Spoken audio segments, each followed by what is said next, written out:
నమస్తే. తెలంగాణ రాష్ట్రంలో కాంగ్రెస్ సర్కార్ అధికారంలో ఉండడంతో 10 ఏళ్లుగా అధికారంలో ఉన్న బీఆర్ఎస్ పార్టీ ప్రస్తుతం మాత్రం ప్రతిపక్ష పాత్ర అయితే పోషిస్తుంది. ఈ సందర్భంలో ఆ పార్టీ సంబంధించిన కొన్ని అంశాలు కూడా తెరపై కూడా వస్తున్నాయి. ప్రధానంగా నాయకత్వం సంబంధించిన అంశం అయితే ఎప్పంచోలో కూడా వార్తల్లో ఉంటుంది. కేసీఆర్ తర్వాత నెక్స్ట్ పార్టీ పగ్గాలు ఎవరు చేపట్టబోతున్నారనే ఒక ప్రశ్న కూడా కొంతకాలంగా వస్తుంది. ఇక అధినేత తర్వాత బీఆర్ఎస్ వర్కింగ్ ప్రెసిడెంట్ అయితే కేటీఆర్ ఉన్నారు.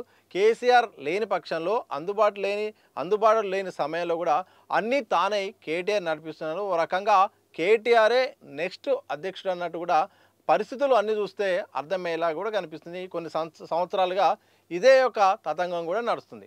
దాదాపు రాజకీయాలు ఒక ఆలోచన ఉన్న వాళ్ళకి, అవగాహన ఉన్న వారికైతే చాలా స్పష్టంగా అధినేత తర్వాత యువనేతనే ఇక బీఆర్ఎస్ పగ్గాలు చేపట్టేది అనేది చాలా స్పష్టంగా అర్థమవుతున్నప్పటికీ కొంతకాలంగా మాత్రం ఇక ఆ పార్టీలో అంతర్గతంగా ఏదో జరుగుతున్నది, నాయకత్వం సంబంధించిన వర్గపోరు కూడా నడుస్తుందని కూడా కొంతకాలంగా వార్తలు వస్తున్నాయి. ఒక రకంగా హరీష్ రావు కూడా పార్టీ మారుతున్నాడనే ఒక వార్త ఒకటి, అలాగే హరీష్ రావు పాత్ర ఏందనేది కూడా కొంతకాలంగా మరొక రకమైన వార్త.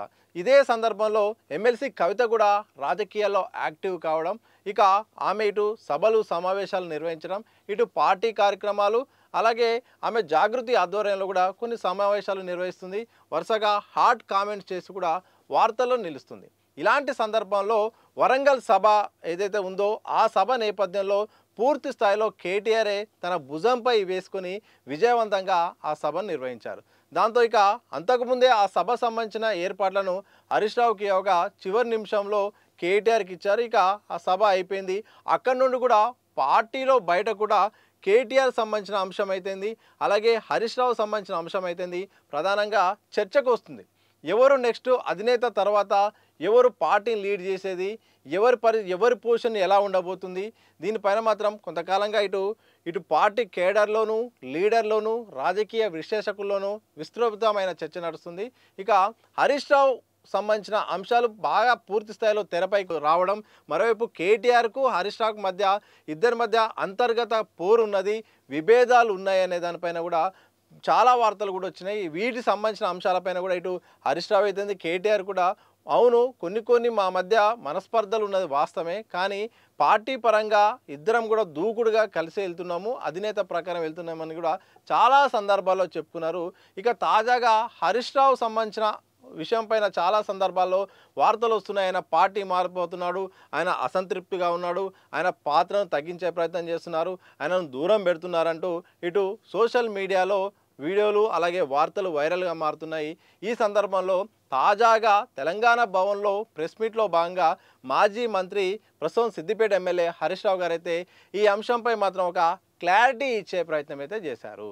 నేను ఒక అసలు సిసలైన బీఆర్ఎస్ కార్యకర్తను, అలాగే పార్టీ అధినేత కేసీఆర్ ఆదేశాల మేరకు ఏ పని ఇచ్చినా తూచా తప్పకుండా పనిచేసే ఒక వ్యక్తిని.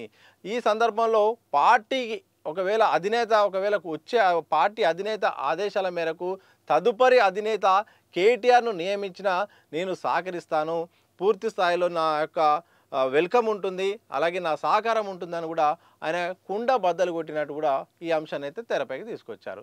ఇలాంటి సందర్భాల్లో చాలామంది కూడా నేను ఎన్నో సందర్భాల్లో క్లారిటీ ఇచ్చాను, అయినప్పుడు కూడా నాపై 25 ఏళ్ళుగా ఇదే ప్రచారం జరుగుతుంది, ఇప్పటికీ దానికి సంబంధించిన అంశాల్లో కేసులు కూడా పెడుతున్నాను, నోటీసులు కూడా పంపిస్తున్నాను, ఎన్నిసార్లు ఎంత చెప్పినప్పటికీ నాపై దుష్ప్రచారం మాత్రం ఆగడం లేదు.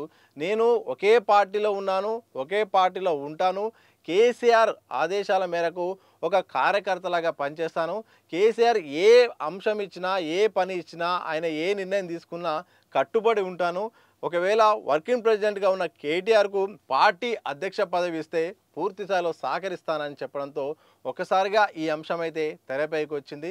ఈ కొంతకాలంగా ఆ పార్టీలో జరుగుతున్న ఒక విభేదాలు కానీ, ఆ పార్టీలో జరుగుతున్న ఇతర అంశాల పట్ల అంతర్గత అంశాలు తెరపైకి జరుగుతున్న ప్రచారం నేపథ్యంలో ఆయన ఒక ఫుల్ స్టాప్ పెట్టినట్టయితే చూస్తే అర్థమవుతుంది.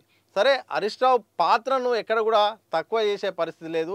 ఆ పార్టీ పెట్టినప్పటి నుండి కేసీఆర్కు వెన్నంటే ఉన్నాడు, అన్ని రకాల సహకారం చేస్తున్నాడు, ఇటు చేరికల విషయంలో అయితేంది, అలాగే పార్టీ వ్యూహాల విషయంలో అయితేంది, ప్రచారం విషయంలో అయితేంది, ఉద్యమంలో ఆయన పోషించిన పాత్ర అయితుంది. ఉప ఎన్నికలు వచ్చినా ఇంకోటి పార్టీ సంబంధించిన వ్యూహాల విషయంలో కానీ ఒక ట్రబుల్ షూటర్గా ఆయనకంటే ఒక గుర్తింపు ఉంది. ఇటు కార్యకర్తల్లోనూ పార్టీ లీడర్లోనూ అలాగే రాజకీయాలకు అతీతంగా అన్ని పార్టీల నేతలతోనూ కూడా ఆయనకు ఒక సత్సంబంధాలు ఉన్నాయి. అది హరీష్ రావుకు ఒక తనకంటూ ఒక పార్టీలో ఇమేజ్ను తీసుకొచ్చింది. ఇదే ఇప్పుడు ప్రధానంగా కేటీఆర్ ఇటు కవిత ముగ్గురు కూడా సమానంగా నాయకత్వ లక్షణాలు ఉండడం, సబ్జెక్టు మీద అవగాహన ఉండడం, అలాగే ఫైట్ చేసే నేచర్ ఉండడంతో ఇది ఇప్పుడు ఆ పార్టీ అధినేతకు ఒక తలనొప్పిగా మారిపోయింది. ఇప్పటికే కేటీఆర్ను వర్కింగ్ ప్రెసిడెంట్గా ఉన్నప్పటికీ కూడా వీళ్ళను ఎలా అకామిడేట్ చేయాలో తెలియని పరిస్థితి.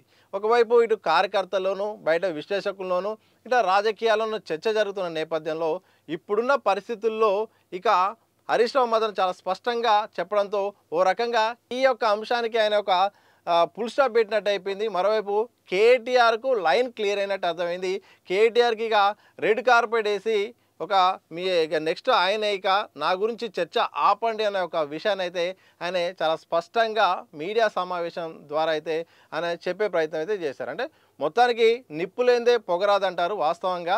అందులో భాగంగా పార్టీలో మాత్రం మనస్పర్ధలు ఎక్కడో అక్కడ ఉన్నాయి. అలాగే నాయకత్వం విషయంలో కానీ ఆధిపత్య ధోరణి విషయంలో కానీ ఎక్కడో ఒక సమస్య అయితే ఉందనే అంశం అయితే చాలా కొంతకాలంగా అనిపిస్తుంది. తాజాగా ఆయన చేసిన వ్యాఖ్యల్లో కూడా పార్టీలో ఏదో జరుగుతుంది, అయినప్పటికీ కూడా నేను కేసీఆర్ మాటలకు కేసీఆర్ ఆదేశాల వరకే నేను పనిచేస్తాను, నేను ఒక కార్యకర్తనే అంటూ కూడా ఆయన చెప్పిన సందర్భం కనిపిస్తుంది. ఇలా మొత్తానికి బీఆర్ఎస్ పార్టీలో కొంతకాలంగా కేసీఆర్ తర్వాత నెంబర్ 2 ఎవరు, అలాగే హరీష్ రావు పాత్ర ఏంటి, కవిత పాత్ర ఏంటి అనే దానిపైన విస్తృతంగా చర్చ జరుగుతున్న నేపథ్యంలో హరీష్ రావు మాత్రం చాలా కుండబద్దలు కొట్టినట్టు కేటీఆర్ అధ్యక్షుడిగా నియమిస్తే నేను సహకరిస్తాను, అధినేత యొక్క ఆదేశాల మేరకు పనిచేస్తాను, నేను ఒక కార్యకర్తనే అంటూ కూడా ఆయన దీనిపై క్లారిటీ ఇచ్చే ప్రయత్నం చేశారు. ఇక విమర్శలకు ఆరోపణలకు సోషల్ మీడియాలో ఉన్న ట్రోలింగ్కు మాత్రం ఇక దానికి ఒక సమాధానం చెప్తూ అంశానికి తెర పడేటట్టు కూడా ఆయన చెప్పే ప్రయత్నం చేశారు. మరి ఇది కేవలం ఇటు డిప్లొమాటిక్ ఆన్సరా, లేకపోతే ఇది భవిష్యత్తులో ఎటు దారితీస్తుందో ఇప్పుడైతే రాజకీయాల్లో దీనికి సంబంధించిన అంశంపై మాత్రం ఇప్పుడే ఏం చెప్పపోయినప్పటికీ కూడా కొంతకాలంగా మాత్రం ఇద్దరు కూడా ఈ జోడెద్దులాగా అయితే మాత్రం ఇటు అధికార పక్షంపై ఇటు బీజేపీపై కూడా విరుచుకపడుతున్నారు. చాలా అన్ని అంశాలను కూడా ప్రజల్లోకి తీసుకెళ్తున్నారు. ఎవరు ఎక్కువ ఎవరు తక్కువ కాదన్నట్టుగా ఇద్దరు పోటీ పడి వెళ్ళే పరిస్థితి కనిపిస్తుంది. ఈ నేపథ్యంలో వరంగల్ సభ తర్వాత మాత్రం కాస్త కేటీఆర్ ఇమేజ్ పెంచుకునే ప్రయత్నం చేశారు. ఆ సభ వేదిక ద్వారా నెక్స్ట్ కేసీఆర్, ఆ తర్వాత నేనే అన్నట్టుగా అక్కడ ఆ సభ వెళ్ళిన వారికి ఆ సభ నిర్వహించిన తీరును చూస్తే మాత్రం చాలా స్పష్టంగా కనిపించే ప్రయత్నం అయితే జరుగుతుంది. చూడాలి మరి తెలంగాణ రాజకీయాల్లో ఏదైనా జరగవచ్చు, అలాగే ఈ బీఆర్ఎస్ పార్టీలో కూడా ఏదైనా జరగవచ్చు. భవిష్యత్తులో ఏం జరుగుతుందో ఇప్పుడే చెప్పనప్పటికీ కూడా కుటుంబ పార్టీలో వారసత్వం విషయంలో మాత్రం ప్రస్తుతానికైతే కేసీఆర్ తర్వాత కేటీఆర్ అనే కొంతకాలంగా జరుగుతున్న ప్రచారం. అందులో భాగంగా ఆయనను వర్కింగ్ ప్రెసిడెంట్గా నియమించినప్పుడే నెంబర్ 2 ఇక కేటీఆర్ అనే దానిపైన అధినేత ఇప్పటికే పార్టీకి చెప్పకనే చెప్పారు. ఇక చూడాలి రాజకీయాల్లో ఏం జరుగుతుందో. ప్రస్తుతానికి మాత్రం హరీష్ రావు చేసిన వ్యాఖ్యలు అయితే వైరల్గా మారుతున్నాయి. ఇక కేటీఆర్ అధ్యక్షుడైతే నేను సహకరిస్తాను కూడా ఆయన చెప్పడంతో ఈ అంశం ఎటు నుండి ఎటువైపు వెళ్తుందో మాత్రం ఇప్పుడే చెప్పలేము, ఏదైనా జరగవచ్చు. కానీ మొత్తానికి మాత్రం కొంతకాలంగా ఆ బీఆర్ఎస్ పార్టీలో ఏదో జరుగుతుంది అన్న ప్రచారానికి మాత్రం హరీష్ రావు అయితే ఇక మీడియా సమావేశం రూపంలో అయితే చాలా స్పష్టంగా ఒక ఆన్సర్ అయితే ఇచ్చారు. చూడాలి మరి ఏం జరుగుతుందో, బీఆర్ఎస్ పార్టీలో ఏం జరగబోతుందో, తదనంతరం మరి జరగబోతుందో, అధినేత ఆదేశాల మేరకు అందరికి కలిసికట్టి పనిచేస్తారా, భవిష్యత్తులో జరిగే పరిణామాలు ఎటు నుండి ఎటు దారి తీయవచ్చో ఇప్పుడైతే చెప్పలేము. మొత్తానికి హరీష్ రావు మాత్రం ఒక క్లారిటీ ఇచ్చి ఈ అంశానికి ఫుల్ స్టాప్ పెట్టే ప్రయత్నం అయితే చేశారు.